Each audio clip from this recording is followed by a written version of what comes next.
Ready when you are. Let's do this.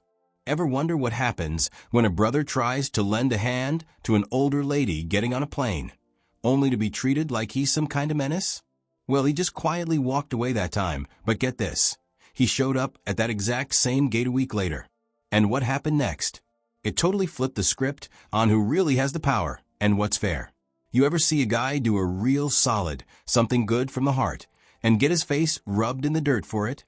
That was me, right there at Gate B, 12, crack of dawn, waiting for that Atlanta flight. I wasn't causing any trouble. Not late, not loud, not bothering anyone. Just helping out someone's grandma. She couldn't have been more than 100 pounds, sopping wet. Had that silver hair all done up in a church scarf, holding onto her purse like it was full of gold. Her knees were giving out on her, but you could see she had a ton of pride. Said she didn't want a wheelchair. I got this, she told me. I just nodded. Your son's meeting you in Atlanta, right? Yes, baby, she answered. Then Atlanta it is, together. I offered her my arm, like she was the queen or something. She grabbed on tight, you know, that grandma grip. Strong, like it meant something. I grabbed her beat-up grocery bags, carried them like they were Louis Vuitton, and walked her to the gate like she was family. I wasn't dressed to the nines or anything. Just dark jeans, a clean black jacket, and my Gold Horizon airball cap.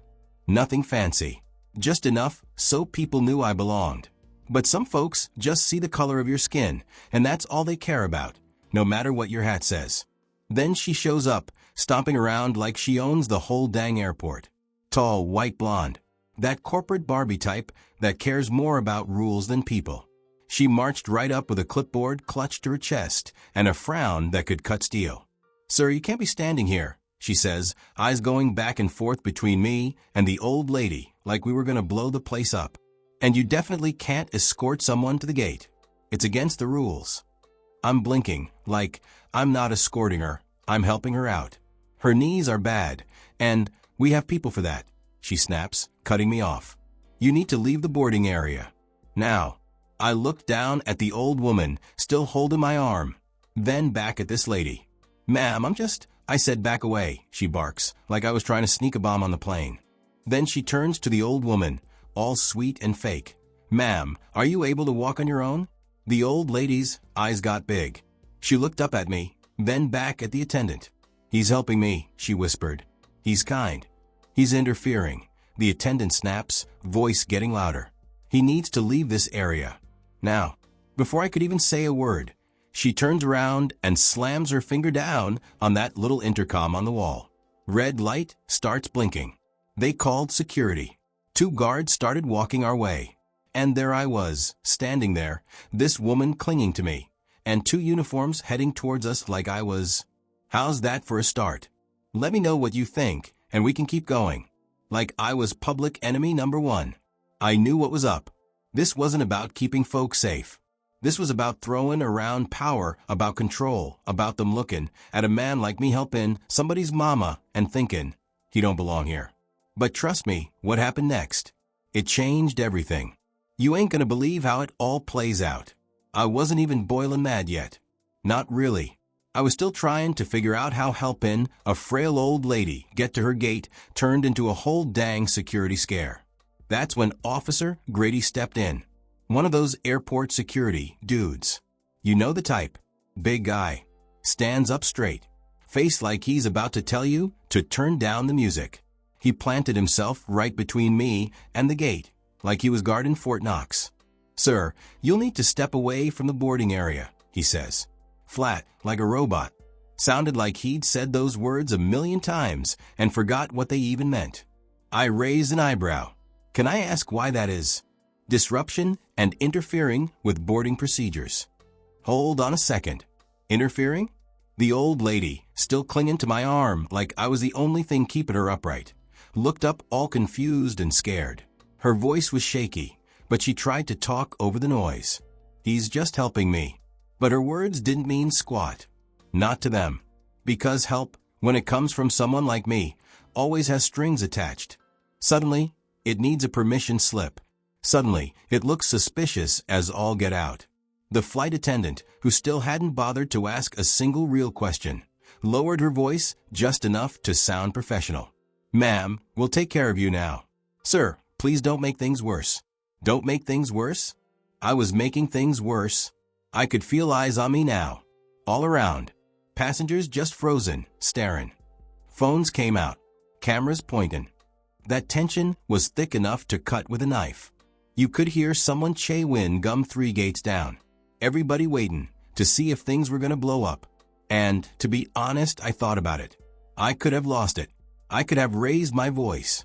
Made such a scene that the whole airport would have had to stop and pay attention. But then I looked down at that woman still holding my arm, and I knew I couldn't do that to her. Not here. Not in front of everyone. Not when she already had enough on her plate. So I sighed. Quiet. Deep. That kind of breath you take when your soul's tired of explaining itself. Then I let go of her hand and took a step back. "You make sure you write this down," I said, keeping my voice low. "Because one day you're going to look back at this moment and wonder which side you were really on." The flight attendant didn't even blink. She just flicked her wrist and said, "Escort him out." I just smirked. No need for the drama. I got legs. I can walk myself out. And I did. I walked slow, with that weight in my chest you only feel when the world shows you, clear as day, how little your dignity is worth to some folks. But as I turned away, her voice cut through the noise. "You're a good man. I'm sorry for them." That little old lady was whispering, like she was telling me a secret. "How's that feel? Ready for the next part?" She was praying, like I was the one who needed the blessing. But honestly, she was the only one in that whole airport who didn't owe anyone an apology. This is it, folks. The turning point. Everything you've been waiting for. It's right around the corner. Hang tight, 'cause you're going to see how the tables flip. I wasn't stomping around. Wasn't raising my voice. Wasn't trying to start nothing. I just sat there, quiet, still, like the whole thing hadn't even sunken yet. But oh, it had. Gate B 12 just faded into the background noise. I was by the window now, sunlight pouring in, shining off the shiny floor, like the universe was trying to keep things looking all peaceful. Cute. Too bad peace had bounced out of there 10 minutes earlier. I pulled out my tablet. No messing around. No time for second-guessing. I wasn't gonna yell. Wasn't gonna beg. See, folks expect us to get all riled up when we're treated wrong. Then they can change the subject to how we said it, instead of what actually happened. But not today. Today, I was gonna let the facts do the talking. I found the video almost immediately. Some lady in a red hoodie, another passenger, had filmed the whole thing from a few rows back. Clear shot. Steady hands. Showed me holding that old woman's bags. Her hand wrapped tight on my arm. The flight attendant coming in like I was breaking and entering. The accusations. The loud voice. The security. All of it. Frame by frame. I opened a blank email. Subject line? "We got a problem. Public." I wrote with precision. No feelings. Just the truth. Served up ice cold and time-stamped. Didn't need to add drama. The video was dramatic enough. I stuck the video on there and hit send. A minute later, buzz. Then again, buzz. Third time my phone rang. I answered. "Where are you?" a woman's voice asked. Calm, but all business. Sounded like someone who didn't have time to waste. "In the terminal, B-side by the window." "Stay right where you are." Click. Didn't say, "Thank you." "No, we'll be right there." But that was okay. I didn't need a polite phone call. I needed someone who knew what time it was. 10 minutes went by. That's it. 10 minutes between sending the truth out into the world and watching it land. She came walking towards me like she was a moving deadline. Black woman, maybe mid-40s, sharp navy blue suit that didn't wrinkle when she moved. She wasn't rushing, but every step was purposeful. Like she'd already made 3 phone calls and written a press release before she even saw me. She stopped a foot away, didn't introduce herself, didn't ask how I was doing. She just reached into her jacket and handed me a lanyard. Name badge. Plastic. Clean. Operations. That's all it said. "You want to make this official?" I asked, raising an eyebrow, sliding the badge around my neck. She nodded once, firm. She did it right there, in front of everyone. Phones were out. The video was already flying around. "We don't have time to mess around," she said. I took a deep breath and stood up, straightened my cap like I was walking into a courtroom, not an airport hallway. "Good," I said, "'cause I'm tired of moving slow." She didn't say another word, just turned and started walking. And I followed, not 'cause I was mad, not 'cause I wanted payback, but 'cause I was done being polite about being treated like dirt. And finally, someone else was, too. Jenna was still basking in her little win. Still near the gate, she was huddled with 2 other flight attendants, half whispering, half bragging about what happened. You know, that disruptive passenger who, heaven forbid, was just trying to help an old lady walk to her seat. The way she told it, you'd think I'd stormed the cockpit with a protest sign. "I told him 3 times, she said, arms crossed. "Some people just don't know how to follow the rules." Her friends just nodded, sipping their coffees like it was just another Tuesday. But then the air shifted. A man in a gray blazer walked up, holding a tablet and looking around like he was not in the mood for small talk. "Jenna, can I grab you for a sec?" She looked up, a little caught off guard. "I'm getting ready for boarding." "Is this about the Atlanta flight?" His face didn't change. "They need you now. Meeting room 6. It's urgent." That word, urgent, hit different. She followed, but she wasn't strutting like before. He didn't explain nothing, just led her through some double doors and down a quiet hallway. When they walked into the meeting room, Jenna's confidence kinda cracked. 'Cause sitting across the table was him. The same guy she blew off without a second thought. Still wearing the same black jacket and Horizon Air cap, but now he wasn't alone. Sitting next to him were 3 other people. A lawyer with a thick file, the airport operations manager, and a stone-faced woman from PR who looked like she'd been up all night trying to deal with a headline that hadn't even come out yet. And that 4th seat at the table? Yep, that was hers. "Please sit down," the man said. Jenna hesitated, looking around the room. "I don't get it. What's all this about?" The man leaned forward, his voice quiet but sharp. "You turned away a man who was helping an elderly passenger, publicly, loudly, and with a whole bunch of witnesses. He was breaking the rules," she shot back, sitting down real stiff. "He wasn't supposed to be there. Was he?" The lawyer chimed in, flipping open a file. "Or were you just making assumptions about what someone who is allowed to be there looks like?" Jenna blinked. "Excuse me." The PR rep stepped in now. "We've seen the video. Lots of different angles, passenger footage, security cams. It doesn't look good, Jenna. Not for you, not for us." The room got quiet. For a few long seconds, the only thing Jenna could hear was her own breathing. "You're suspended from flying, effective right now," the man said, plain as day, "until we're done with the investigation." Her face turned red. "On what grounds?" "Witness statements, video evidence, and company policy about treating folks unfairly," the manager answered, not even a hint of doubt in his voice. For the first time in her 10 years on the job, Jenna couldn't find the words. No excuses came to mind, no regulations to hide behind. Just that heavy, sinking feeling in her gut. She'd handled hundreds of passengers, flown thousands of miles. She'd dealt with complaints, delays, even emergencies. But nothing prepared her for what it felt like when the ground under her pride finally gave way. And the man across from her, he just sat there, cool as a cucumber, watching. Like he'd seen this story play out before and finally decided it was time to change the ending. While Jenna was in the next room, staring at a stack of HR papers with shaking hands and signing her name, something way more important was happening right across the hall. The real talk, the kind that never happens in an email. The kind where reputations hang in the air like a storm's brewing. In a smaller room, no windows, no press, just 4 people and one hard truth. Derek Collins stood up straight, his voice steady, but his eyes burning with that quiet fire you only get from holding things back your whole life. Derek, the VP of Risk and Compliance, said, adjusting his glasses like he was about to offer a compromise. "Do you want this to go public?" Derek didn't even blink. "It's not about what I want," he answered. "It's about what keeps happening every time we pretend this ain't a pattern." The HR director jumped in. "Look, we're not looking the other way. We're taking this seriously. We can offer disciplinary action, a suspension, sensitivity training, and the old woman, Mrs. Langley. We've already started drafting an apology and a travel voucher for her troubles." Derek let out a slow, heavy breath. She didn't need a voucher, he said, shaking his head. She needed someone to lean on, and instead she got treated like dirt because the guy helping her didn't look the part. Nobody dared say a word.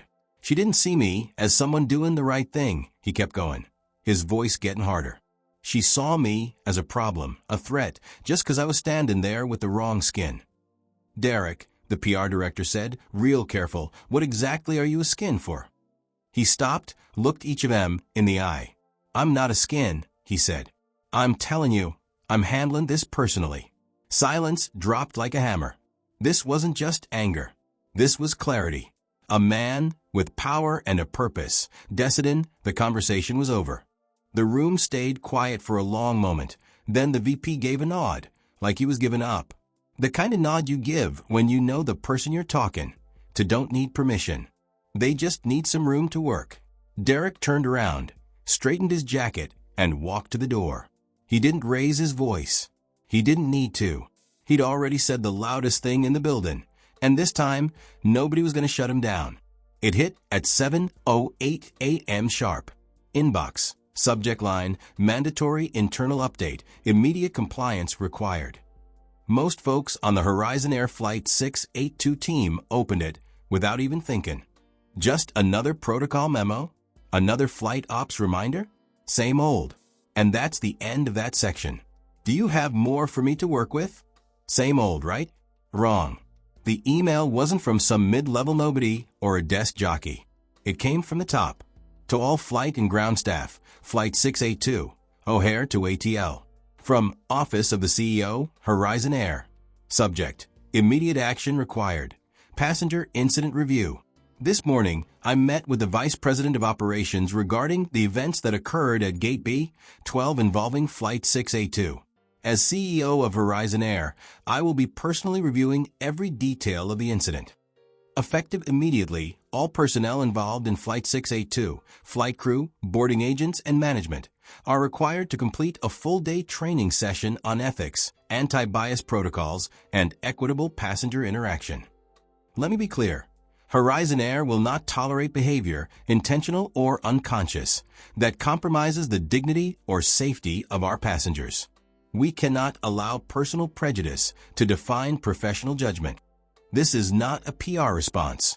This is a culture correction. Derek Collins, Chief Executive Officer, Horizon Air.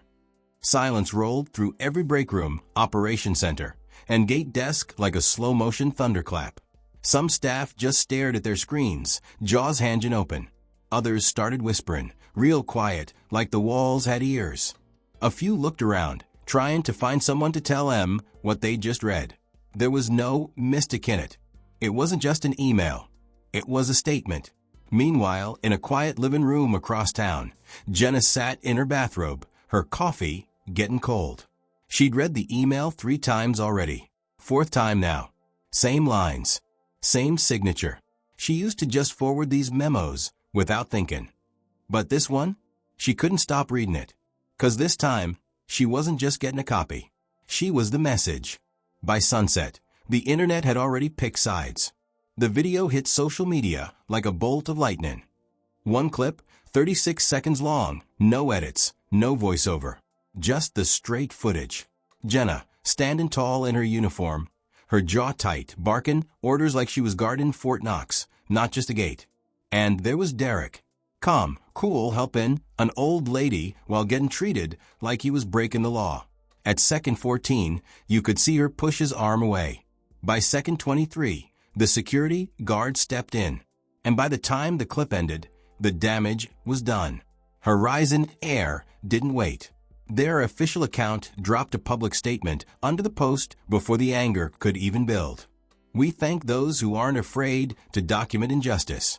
Every passenger deserves dignity. We are listening, we are learning, and we deeply apologize. No PR spin, no hiding behind words, just straight accountability. And the people, they answered. Fast.